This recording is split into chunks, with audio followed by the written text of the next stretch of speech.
Hello everyone, ఇవాళ మనతో పాటు ఉన్నారు సీనియర్ జర్నలిస్ట్ భరద్వాజ్ గారు. వారితో మాట్లాడదాం. సార్ నమస్తే. నమస్తే. సార్, కొడంగల్లో కలెక్టర్ పై దాడి జరిగింది, రైతుల దాడి. సో అంటే వీళ్ళు దాడి చేయడానికి గల కారణాలు ఏంటి? అంటే ఒక కలెక్టర్ స్థానంలో ఉన్న వారిపై. అంటే కలెక్టర్ గారు ప్రజల యోగక్షేమాలు విచారించడానికో వాళ్ళ బాధలు తెలుసుకోవడానికో వెళ్ళుంటే పరిస్థితి వేరుగా ఉండుండేది.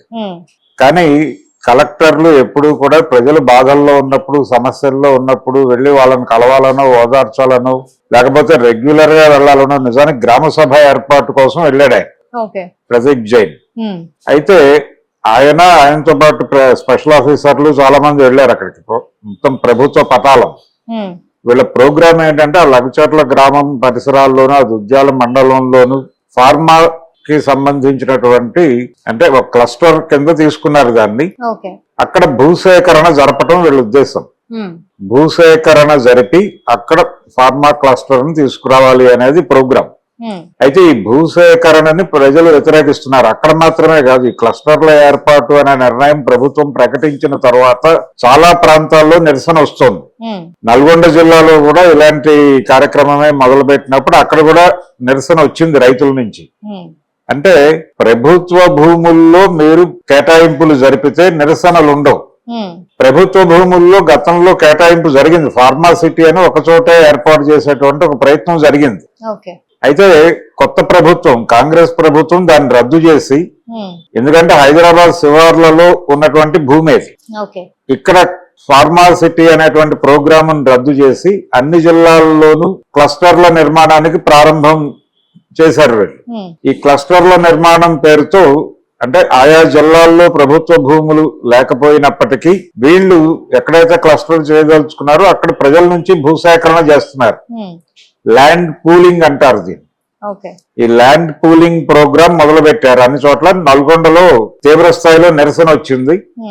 అదే పద్ధతిలో ఇక్కడ కూడా నిరసన వచ్చింది. ఈ దుద్యాల మండలంలో కూడా నిరసన రావడానికి కారణం ఏంటంటే ప్రజలు ఈ ఫార్మా కంపెనీలు తమ మధ్య తమ పొలాల్లో రావడం పట్ల వ్యతిరేకతతో ఉన్నారు. ఒకటి, ప్రభుత్వం ఏం చెప్తోందంటే మీ ఏరియాలో, అంటే ఈ ఫార్మా కంపెనీలన్నీ ఒకే చోట ఉండి ఫార్మాసిటీ అనే పేరుతో ఉంటే అక్కడికంటే కూడా మీ జిల్లాల్లోకి దీన్ని వికేంద్రీకరణ చేస్తున్నాం, చేయటం ద్వారా ఎక్కడికక్కడ ఉపాధి అవకాశాలు వస్తాయని చెప్తున్నారు. అంటే ఇక్కడ గమనించాల్సిన విషయం ఏంటంటే ప్రభుత్వాలు చాలా వ్యూహాత్మకంగా కార్పొరేట్లకి సేవ చేసే పనులు ఉన్నాయి. ఈ కార్పొరేట్లకి సేవ చేయటం అనే కార్యక్రమంలో భాగంగా ప్రజల్ని పట్టించుకోవడం మానేసి చాలా కాలం అయింది. ప్రభుత్వాలు చాలా స్పష్టంగా కార్పొరేట్ కంపెనీలని ఫెసిలిటేట్ చేయటమే తమ లక్ష్యంగా పనిచేస్తున్నాయి. అందుకే జనం మీద వాళ్ళు అలా విరుచుకుపడుతున్నారు. నిజానికి కలెక్టర్ గారు ప్రజల నుంచి, అంటే మొదట ఒక విమర్శ వచ్చింది. ఇంత ముందే వెళ్లారు భూసేకరణకు. అక్కడికి వెళ్ళినప్పుడు నిరసన వచ్చింది. డిప్యూటీ కలెక్టర్లు వీళ్ళు, స్పెషల్ ఆఫీసర్లు వెళ్ళినప్పుడు నిరసన వచ్చిన సందర్భంగా ఇది ఆపేయండి అని అడిగారు వాళ్ళు. ఎందుకు ఆపేయమని అడుగుతున్నారంటే వాళ్ళ గ్రామం పరిసరాల్లో అది ఏర్పాటు చేస్తే, లగచర్ల ఇలాంటి చోట్ల ఇది ఏర్పాటు చేస్తే దీని తాలూకా వ్యర్థాలు ఉంటాయి. ఈ ఫార్మా కంపెనీల తాలూకా వ్యర్థాల వలన ఇబ్బందులు కలిగేటువంటి అవకాశం ఉంది. ఆరోగ్యపరమైనటువంటి ఇబ్బందులు కలుగుతాయి. రెండోది, భూసారానికి సంబంధించినటువంటి ఇబ్బందులు కూడా కలగచ్చు. వ్యవసాయ ఆధారితమైనటువంటి గ్రామాలు అవన్నీ. కాబట్టి అన్ని రకాలుగా నాశనం అయిపోతామేమో అనేటువంటి భయం ఉంది. అందుకని పచ్చని పొలాలలో ఇలాంటి కార్యక్రమాలు చేయడం కరెక్ట్ కాదు అనే అభిప్రాయం చాలా కాలం నుంచి చాలా మందిలో ఉంది. కానీ ప్రభుత్వాలు అలా ఆలోచించవు. ప్రభుత్వాల ప్రోగ్రామ్ ఏంటంటే కార్పొరేట్లను ఎక్కడో చోట వాళ్ళని ఫెసిలిటేట్ చేయాలి. చేసి ఎలా చేస్తారు వీళ్ళు? ఏదో ప్రజలకు ఉపయోగపడే కార్యక్రమంగా చెప్తారు. మీకు మీ ప్రాంతంలోనే ఉపాధి జరుగుతుంది కాబట్టి మీరు భూములు ఇవ్వండి. అమరావతి పేరుతో ఎలాగైతే ఆయన ల్యాండ్ పూలింగ్ చేశాడు, 33,000 ఎకరాలు ల్యాండ్ పూలింగ్ చేయగలిగాడే. ఏం చెప్పి చేశాడు? మీ భూములన్నీ కూడా అభివృద్ధిలోకి వస్తాయి, రాజధాని పరివాహక ప్రాంతంలోకి మీ భూములు వస్తాయి, వాటి ధరలు దారుణంగా పెరిగిపోతాయి, మీకు బీభత్సమైన లాభాలు వస్తాయి. ఇవన్నీ చెప్పాడు చంద్రబాబు గారు. చెప్పి వాళ్ళకి కొన్ని భ్రమలు కల్పించగలిగాడు. దాంతో పాటు చాలా ప్రాంతాల్లో భూములు రైతులు సాగులు చేయటం మానేసి చాలా కాలమే. 90% పైన భూములన్నీ కూడా కౌలు రైతులే సాగు చేస్తారు. చేస్తున్నారు అన్ని చోట్ల. అందుకని ఈ కౌలు రైతుల దగ్గర నుంచి డబ్బులు రావడం కొంత ఇబ్బందిగా ఉంటుంది కాబట్టి ప్రభుత్వం అయితే జవాబుదారీగా డబ్బులు వేసేస్తుంది అకౌంట్ లో అనే ఉద్దేశంతో ల్యాండ్ లార్డ్స్ ప్రభుత్వానికి భూములు ఇవ్వడానికి చాలా ఉత్సాహంగా ముందుకొచ్చారు. కానీ ఇప్పుడు ఈ ఫార్మా క్లస్టర్ల ఏర్పాటు కోసం వీళ్ళు నల్గొండ జిల్లాలోను ఇప్పుడు ఇక్కడ వికారాబాద్ లోను వీళ్ళు ఎందుకు దెబ్బతిన్నారంటే సాధారణ రైతులు వీళ్ళందరూ వాళ్ళు సాగు చేసుకుంటున్నారు. ఒకటి వాళ్ళు సాగు చేసుకుంటున్నారు, అందుకని వాళ్ళు ఇవ్వడానికి సిద్ధంగా లేరు. రెండోది దీని వలన కాలుష్యం వచ్చేటువంటి ప్రమాదం ఉంది.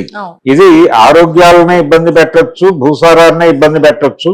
కాబట్టి ఈ తరహా కర్మాగారాలు దీని నుంచి వచ్చే వ్యర్థాలు ఎలాంటి దుష్పరిణామాలు చూపిస్తాయో అనేటువంటి ఆందోళనతో పర్యావరణ పరమైనటువంటి ఆందోళన కూడా కలిసి వాళ్ళందరూ ఎందుకు మా జీవితాల్లో విషం చిమ్మే ప్రయత్నం చేస్తారు అని అడుగుతున్నారు. దీన్ని రాజకీయ కోణంలోకి తీసుకెళ్ళి అంటే మేము ప్రజలకు మేలు చేయడానికి ట్రై చేస్తున్నాం. ఈ ఫార్మాసిటీ ఎందుకు రద్దు చేసి ఉంటారు బేసికల్ గా అంటే హైదరాబాద్ శివార్లలో ఉన్నటువంటి భూముల్ని జాగ్రత్త పెట్టుకుని ఈ ఫార్మా కంపెనీలకు ఆల్రెడీ ఇచ్చినటువంటి ప్రామిసుల మేరకు క్లస్టర్లలోకి వెళ్ళినాయి నడిపించేసి ఆ తర్వాత ఈ ఫార్మాసిటీ పేరుతో ఏదైతే అంటే ప్రభుత్వ భూముల్లోనే డిజైన్ చేశారు అది. సో ఈ ప్రభుత్వ భూములన్నిటిని ప్రిజర్వ్ చేసి రేపు పొద్దున ఇంకేదన్నా కార్పొరేట్ కంపెనీ ముందుకొచ్చినప్పుడు ఇంకేదైనా అవసరంతో ముందుకొచ్చినప్పుడు వాటికి కేటాయిస్తే బాగుంటుంది అనే ఉద్దేశంతో అంటే టోటల్ గా ఈ ఎపిసోడ్ మొత్తం ఫార్మా సిటీ అనే కార్యక్రమాన్ని రద్దు చేయటము, ఫార్మా క్లస్టర్ల ఏర్పాటు కోసం వివిధ జిల్లాల్లో చేస్తున్నటువంటి కసరత్తులు, భూసేకరణ పేరుతో జనాలను కూర్చోబెట్టి మాట్లాడటం కాదు, దాడులు చేయటమే. దాడులు చేసి లాగేసుకునే ప్రయత్నం చేస్తున్నారు. ఈ లాగేసుకునేటువంటి ప్రయత్నాలు చేయటం ఈ మొత్తం వ్యవహారంలో కార్పొరేట్ల పట్ల ప్రభుత్వానికి ఉన్నటువంటి ప్రేమ కనిపిస్తుంది, ప్రజల పట్ల ఉన్నటువంటి ద్వేషం కనిపిస్తుంది. ఈ ద్వేషంతోనే ఈ రకంగా వీళ్ళు బిహేవ్ చేస్తున్నారు, చాలా అగ్రెసివ్ గా వెళ్ళిపోతున్నారు. దీన్ని అడ్డుకోవటానికి ఏం చేయాలో అర్థం కాని రైతులు ఈ రోజు దాడి చేశారు. ప్రత్యేక్ జైన్ మీద దాడి చేసి రాళ్లు విసిరారు. ఇక్కడే కాదు, రాళ్లు విసరటం అనే కార్యక్రమం ఒక చోట జరగల, నల్గొండ జిల్లాలో కూడా జరిగింది. ప్రతి చోట జరుగుతోంది. ప్రజలు తమ భూములు అప్పజెప్పడానికి సిద్ధంగా లేరు. అంటే వాళ్ళు నోటిఫై చేసినటువంటి భూముల యజమానులు మాత్రమే కాదు, గ్రామాలలో ఉన్నటువంటి ప్రజలందరూ కలిసికట్టుగా తిరగబడుతున్నారు. తిరగబడి ఇక్కడ వద్దు అంటున్నారు. ఇక్కడ వద్దు, మీరు ఆల్రెడీ ఫార్మాసిటీ అని కొంత కేటాయింపులు జరిగి ఉన్నాయి కదా, అక్కడ పెట్టేసుకోండి వెళ్ళిపోయి హ్యాపీగా. ఎందుకు మీరు ఊళ్ళ మీద పడి జనాలను హింసిస్తున్నారు అని అడుగుతున్నారు. తమ నిరసనని తెలియజేయడానికి రకరకాల ప్రయత్నాలు చేశారు వాళ్ళు, కానీ వినే పరిస్థితుల్లో ప్రభుత్వ అధికారులు లేరు. ఎందుకు లేరు అంటే వాళ్ళ మీద ఆ ప్రెజర్ ఉంది. పైగా ఇది ఇప్పుడు ఈ రోజు జరిగినటువంటి ఇన్సిడెంట్ కొడంగల్ ఏరియాలో జరిగింది. అది సాక్షాత్తు ముఖ్యమంత్రి గారి సొంత ప్రాంతం, వారి నియోజకవర్గ పరిధిలోకి వచ్చినటువంటి ప్రాంతం. అక్కడి నుంచే మొదలుపెట్టి మొత్తం రాష్ట్రం అంతా ఈ ఫార్మా క్లస్టర్ల నిర్మాణం 2000 ఎకరాలు అలా తీసుకుంటున్నారు. ఈ ప్రాసెస్ లో భాగంగానే రైతుల మీద వాళ్ళు దాష్టీకం చేస్తున్నారు. రైతులేమో నిరసన తెలియజేసి తమ పొలాలు కాపాడుకునే ప్రయత్నం చేస్తున్నారు. క్రమంగా ఈ దేశ ప్రజల్ని కార్పొరేట్ల రథచక్రాల కింద నలిపేయటానికి ప్రభుత్వాలు సంసిద్ధం అయిపోయినాయి అంటానికి. ఇదేదో కాంగ్రెస్ ప్రభుత్వం ఇది భిన్నంగా వ్యవహరిస్తుంది అనుకునే పరిస్థితి ఏమీ లేదు. కాంగ్రెస్ అయినా, కమ్యూనిస్టు పార్టీల ప్రభుత్వాలైనా, కేరళలో ఉన్నటువంటి సిపిఎం ప్రభుత్వం అయినా, ఇంకో చోట ఉన్న ఇంకో పార్టీ ప్రభుత్వం అయినా, ఏ పార్టీ ప్రభుత్వాలైనా సరే వాళ్ళు ప్రతిపక్షంలో ఉన్నప్పుడు కేంద్ర ప్రభుత్వం చేసిన దుర్మార్గం, కేంద్రంలో వీళ్ళకి ప్రతిపక్షంగా ఉన్నటువంటి పార్టీ అధికారంలో ఉంటే అది దుర్మార్గంగా కనిపిస్తుంది. కానీ అధికారంలో ఉంటే వీళ్ళందరూ చేసే పని ఒకటే. భారతీయ జనతా పార్టీ ఏ పని చేస్తోందో కేంద్రంలో ఉండి తెలంగాణలో కాంగ్రెస్ పార్టీ కూడా అదే చేస్తోంది. అంటే అడవుల్ని ఖాళీ చేయించి కార్పొరేట్లకు కట్టబెట్టడానికి వాళ్ళు ప్రయత్నం చేస్తుంటే ఊళ్ళలో రైతుల దగ్గర నుంచి భూములు లాక్కుని కార్పొరేట్లకు కట్టబెట్టే పని ఇక్కడ జరుగుతోంది. ఇద్దరి లక్ష్యం ఒకటే. అంటే ఈ ఏకసూత్రతకి కారణం ఏమిటి అంటే పరిపాలన ఎవరు చేస్తున్నారు అనేది అర్థమవుతుంది. ఏకసూత్రత అర్థమైతే భారతదేశంలో పరిపాలన మోడీ గారు చేయటం లేదు, లేకపోతే తెలంగాణలో పరిపాలన రేవంత్ రెడ్డి గారు చేయట్లేదు. వరల్డ్ బ్యాంక్ నడిపిస్తోంది డ్రామాని. వరల్డ్ బ్యాంక్ పరిపాలనలో ప్రపంచం ఉంది, ఉండటం వలన భారతదేశంలో ఈ ప్రాబ్లమ్స్ మొదలైనాయి. ఇది అభివృద్ధి అనే పేరుతో జరుగుతాయి దాడులు. అభివృద్ధి అనేది ప్రస్తుతం ప్రజలకి ఉగ్రవాదం కంటే కూడా దుర్మార్గమైన పదంగా కనిపిస్తోంది. ఏ అభివృద్ధి పేరుతో ఎవరిని ఎక్కడ నిర్వాసితులు చేస్తారో అని భయపడి జనాలు వణికిపోతున్నారు. ఇటువంటి పరిస్థితుల్లో ఈ ఫార్మా క్లస్టర్ల వ్యతిరేక ఉద్యమం తెలంగాణలో అంటే ఒకవైపు మూసీ ప్రక్షాళన లేకపోతే ప్రభుత్వ ఆస్తుల పరిరక్షణ అనే పేరుతో చెరువుల పరిరక్షణ, ప్రభుత్వ ఆస్తుల పరిరక్షణ, హైడ్రా ఏర్పాటు, తద్వారా ఎక్కడ ఎవరు ప్రభుత్వ స్థలాల్లో గాని లేదు ప్రభుత్వానికి సంబంధించిన వాళ్ళ ప్రాంతాలుగా నోటిఫై అయినటువంటి ఏరియాల్లో ఎవరు వేలు పెట్టినా తీవ్ర స్థాయిలో విరుచుకుపడి దాడులు చేసేస్తున్నారు. అక్కడ ఎవరన్నా గుడిసెలు వేసుకుంటే నిర్దాక్షిణ్యంగా పీక్ అవతలు బారేస్తున్నారు.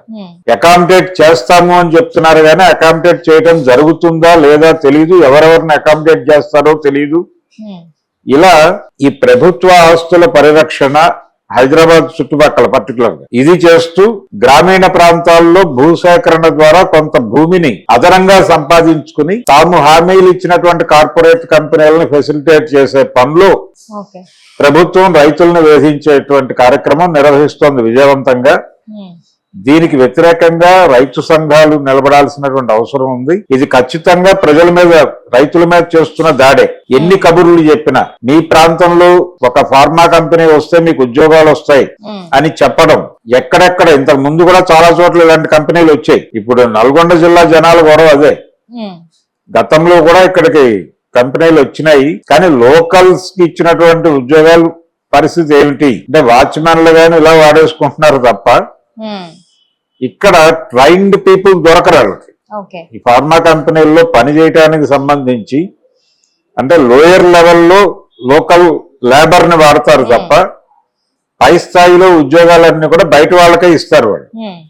అంటే ఈ ఫార్మా క్లస్టర్ల ఏర్పాటు దగ్గర లోకల్ పీపుల్ ని ఎడ్యుకేట్ చేసి వాళ్ళని ఉపాధి వైపు నడిపించేటువంటి సాంకేతిక విద్యను వాళ్ళకి నేర్పేటువంటి ఏర్పాట్లు ఏవి ప్రభుత్వం చేయదు. అసలు వాళ్ళకి ఆ దృష్టి లేదు. ఆ దృష్టి ఉండి చేసేవాడు వేరేగా చేస్తాడు. ముందు ప్రతి ప్రాంతంలోనూ అక్కడికక్కడ విద్య అంటే ఆ ఏరియాని ఏ పథకం ద్వారా అభివృద్ధి చేయాలనుకుంటున్నారో దానికి కావాల్సిన ఇన్ఫ్రాస్ట్రక్చర్, ఇంటలెక్చువల్ ఇన్ఫ్రాస్ట్రక్చర్ ఏర్పాటుకి అక్కడ ఒక విద్యా సంస్థను ఏర్పాటు చేయటం కూడా జరగాలి. అసలు ఆ ప్రోగ్రామే లేదు వీళ్ళకి. భూములు లాక్కుని కార్పొరేట్లకు ఇచ్చేసి చేతులు కడిగేసుకుని ఆ వచ్చిన ముడుపులతో ఇంకో వ్యాపారంలోకి విస్తరించాలనే తాపత్రయం తప్ప రాజకీయ నాయకులకి ప్రజల పట్ల చిత్తశుద్ధి ఉంటే ఇలా జరగదు. రేపు పొద్దున ప్రతి క్లస్టర్ లోనూ వచ్చేటువంటి ఫార్మా కంపెనీలలో స్థానికులకు ఉద్యోగాలు వస్తాయి అనే మాటలో పూర్తి అబద్ధం ఉంది. ఆ అబద్ధంలో ఉన్న నిజమేమిటంటే వాచ్మెన్లు, ఊడ్చేవాళ్ళు, లోపల పారిశుధ్యపు పనులు చేసేవాళ్ళు, మోసేవాళ్ళు, ఎత్తేవాళ్ళు ఈ తరహా కింది స్థాయి ఉద్యోగాలు తప్ప పై స్థాయి ఉద్యోగాలు లోకల్స్ కి ఇచ్చే అవకాశం ఉండదు. దీన్ని గుర్తించాలి. దీన్ని గుర్తించి ఈ రకమైనటువంటి ఏర్పాట్లు ఎక్కడున్నాయో అక్కడ పెట్టుకోండి మీరు కంపెనీలు. మాకు ఉపయోగపడని అంటే ఉపాధి ఈ అభివృద్ధి మాకు ఉపయోగపడకపోగా మా జీవితాలని అప్గ్రేడ్ చేయడానికి ఉపయోగపడకపోగా మా భూములు నాశనం కావడానికి దోహదపడుతుంది. అందుకని మాకు వద్దు ఈ కంపెనీలు అంటున్నారు. అందుకని గొడవ జరుగుతుంది. అందుకని కలెక్టర్ మీద దాడి చేశారు తప్ప ప్రభుత్వం మీద వ్యతిరేకతో మరొకటో కాదు ఇది. కానీ వాళ్ళ మీద కేసులు పెడతారు. రాజద్రోహాలు, దేశద్రోహాలు పెట్టేసినా తప్పులేదు రైతుల మీద.